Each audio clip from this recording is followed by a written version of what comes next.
Buenas noches. ¿Qué tal, amigos del YouTube?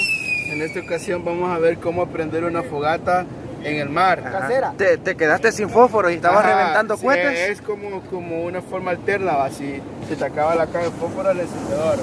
Venís vos y conseguís dos palos bastante finos. Pones uno así y empezás. Si no enciende a las 12 nos vamos. Hasta que llegue 31 va a encender eso. Posiblemente.